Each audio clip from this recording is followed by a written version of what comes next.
سلام، امیدوارم حالتون خوب باشه. امروز آموزش ربات استراتژی بولینگر بند و استوکاستیک رو میخوایم با هم دیگه ببینیم. این یکی دیگه از رباتایی که وبسایت ایتسکا برای شما طراحی کرده. تأکید مجدد، این ربات برای کسانی هست که دارن از این استراتژی استفاده میکنن و میدونن دقیقاً چی میخوان. ما تنظیمات داخل ربات رو نشون میدیم بهتون و میگیم دقیقاً چجوری باید تنظیماتش رو انجام بدید.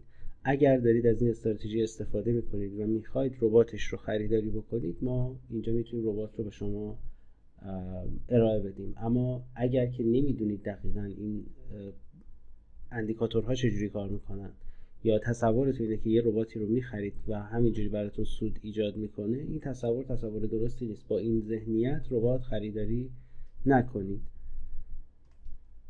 پیش از اینکه ادامه بدیم صحبت رو، من این تصویر و این متن رو میذارم اینجا. لطفاً ویدیو رو یه لحظه استاپ بکنید، این متن رو کامل مطالعه بکنید و بعدش ادامه ویدیو رو ببینید. در خصوص موضوع آخرش که نوشته آیا وبسایت ایتسکا ربات واسه شما اختصاصی درست میکنه یا خیر، روی این تو صفحه فروشگاه ما که بیاید، روی این گزینه ربات اختصاصی خود را سفارش دهید کلیک کنید.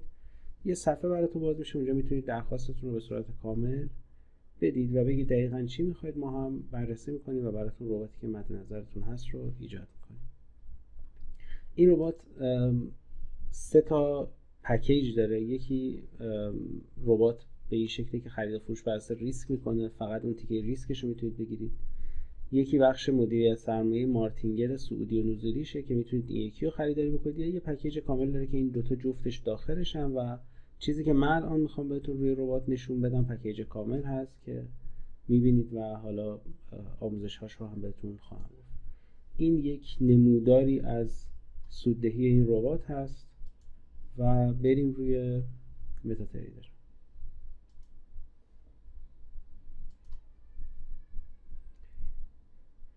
همونطور که مشاهده میکنید من گزینه پروژه بولینگر بند و استاک فول رو اینجا گذاشتم. روی ارز USD JPY و تایم فریم 1 ساعته، پراپرتیز و تنظیمات ربات رو هم میارم که ببینید. اینجا ما از 2 تا بولینگر باند استفاده کردیم. یکیش پریودش 20، شیفتش 0. حالا خودتون اینا رو میتونید تعیین بکنید، هر عددی که میخواید میتونید بذارید. ولی دایورژن بیگ و اسمال داره. دایورژن بولینگر بند کوچیکتر رو یه عددی میتونید بذارید، بزرگتر رو یه عدد دیگه. و اینجا هم تنظیمات استاک رو میتونید انجام بدید. این بخشیه که من عرض کردم خدمتتون، میتونید یا از ریسک استفاده بکنید یا از بتینگ.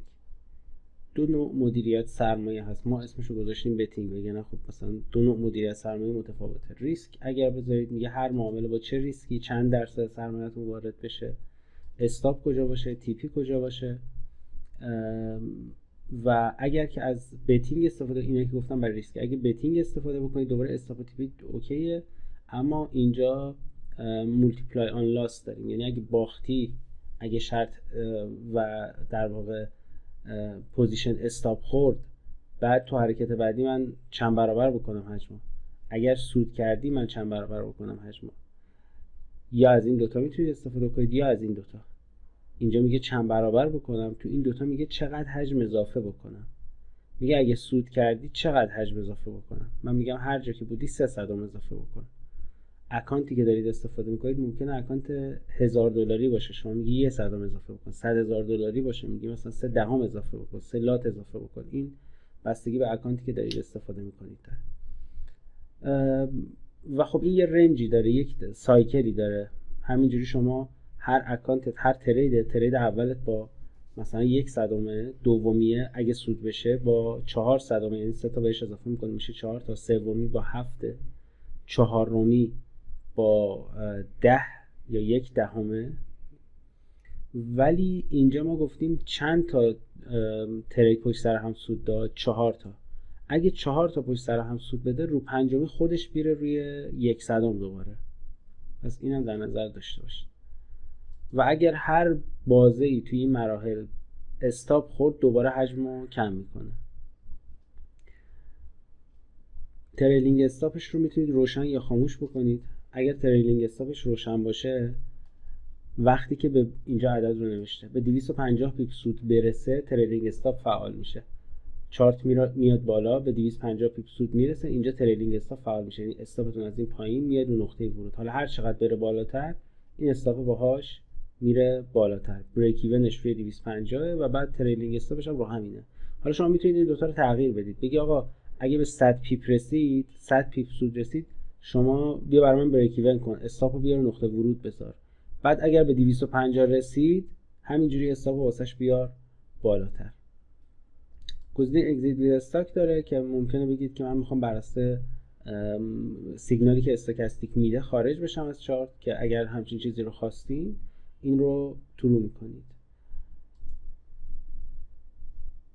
بعد از اینکه تنظیماتتون رو انجام دادید، میاد اینجا گزینه یوز دیت و ویژوال مود رو میزنید، اپتیمیزیشن تیکش رو برمیدارید، تاریخ رو مشخص میکنید. دیتا باید داشته باشید واسه اون تاریخ روی تایم فریمی که میخواید و تاریخی که میخواید. باید دیتا اطلاعات داشته باشه متا تریدرتون. چجوری اطلاعات رو داخل این متا تریدر بذارید؟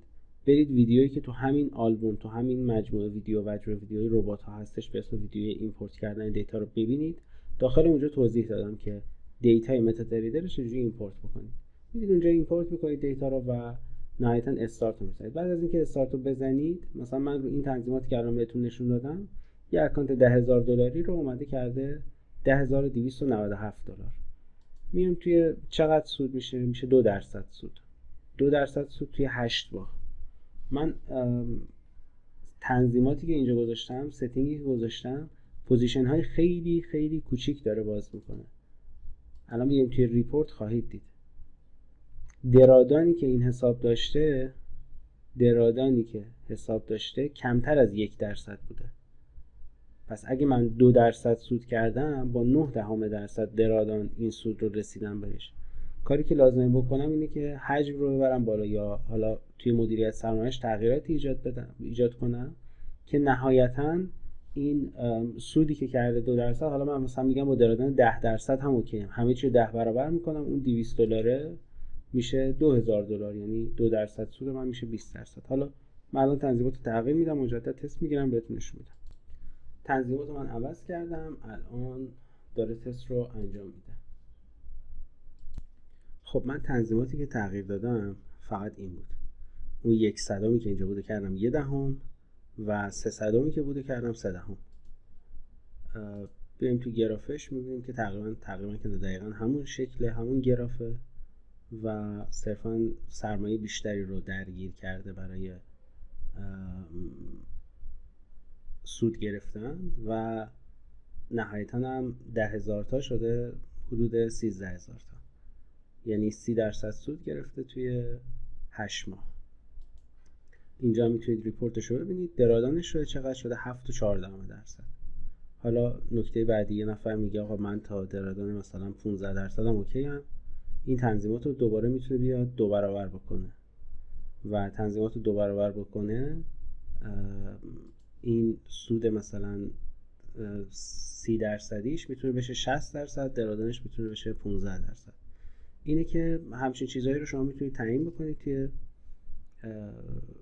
رباتتون و در نهایت بیایید و ازش استفاده بکنید. مجدد اعلام میکنم کسی اگر نمیدونه دقیقاً این ربات چی کار میکنه و استراتژی نداره برای استفاده از ربات، این ربات مناسبش نیست. بایستی شما از این اندیکاتورها قبلا استفاده کرده باشید، باید بدونید.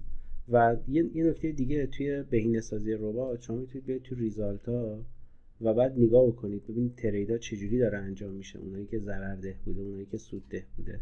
مثلا من میام این $100 که ضرر کرده رو نگاه میکنم، میبینم اینجا باز کرده پوزیشنو و پوزیشن بای گرفته، تیپیش این بالا بوده و به تیپی نرسیده. این خط آبی که اینجا میبینی تیپیه، نرسیده، اومده پایین استاپ رو زده و بعد رفته بالا. حالا اینکه بعداً رفته بالا به تیپی رسیده خیلی برامون مهم نیست، اگه رسیده باشه یا نرسیده باشه اصلا برامون اهمیت نداره، زمینی که اصلا نرسیده. چرا اهمیت نداره؟ چون برای شما که نمیتونید استاپتون رو خیلی زیاد کنید، مثلا نمیتونید ترید ها رو بدون استاپ انجام بدید که نیازه که شما استاپاتون استاپای منطقی باشه. ولی میای اینجا نگاه میکنید میگید خب من میخوام فلان تیکش رو ترید نکنه، یا این حجم رو میتونید بیارید کمتر بکنید یا بیشتر بکنید. به هر حال بعد از بررسی و تحلیل ضررهایی که میکنه میتونید آروم آروم ربات رو واسه خودتون بهینه بکنید که بتونید بازدهی بهتری از ربات بگیرید. خیلی ممنون از اینکه ویدیو رو نگاه کردین. این ربات دومی بود که ما داشتیم معرفی میکردیم و حالا آروم آروم ربات‌های بعدی رو هم خدمتتون ویدیوشو میذاریم و معرفی میکنیم.